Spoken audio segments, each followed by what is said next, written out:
મિત્રો દેવડા મારું ગામ જય શ્રી રામ।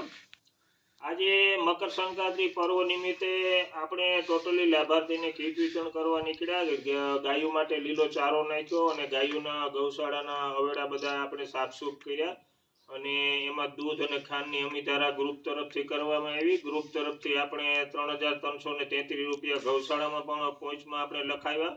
સર્વે ગ્રુપને દાન દેતા દાતાશ્રી અને મિત્રોનો અમે ખૂબ ખૂબ આભાર માનીએ અને મકરસી પર્વની આપણે બધાને શુભ શુભ કામના। કડવીબેનને આપણે કીટ વિતરણ કરીએ। તમે કડવીબેનને ઘરે આવ્યા, એકલા જ રહીએ છે, લગભગ 80-90 વર્ષની ઉંમર છે, પણ હજી હાથે રાંધી લે વાંધો નથી।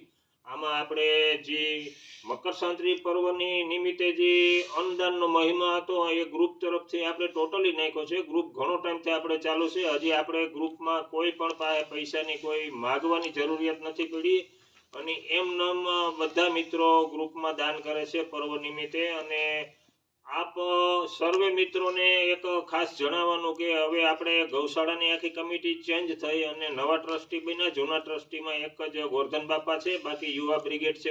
બધી કાસ્ટના એક ઉમેદવારને આપણે સભ્ય તરીકે, મંત્રી ખજાનચી તરીકે રાખ્યા।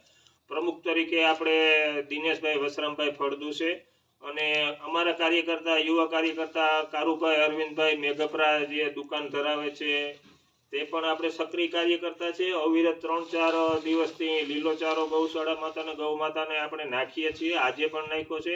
અને આરદેશના પરિવાર રેવંતીબેન, જસુભાઈ, પછી દીપ્તિબેન, જીગરભાઈ અને સર્વે મિત્રો અને કુટુંબી તરફથી આપણે એક વસ્ત્રદાન તરીકે બધા લાભાર્થીને ધુઆ આપવાનું પણ નક્કી કરેલ હતું।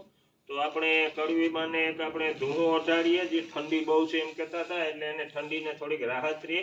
દેવડા ગ્રુપ સાથે જોડાયેલા સર્વ મિત્રોને ખૂબ ખૂબ આભાર। દેવડા મારું ગામ, જય શ્રી રામ। કેમેરામેન મહેશ સાથે વીએન કડેગિયા, દેવડા ન્યૂઝ।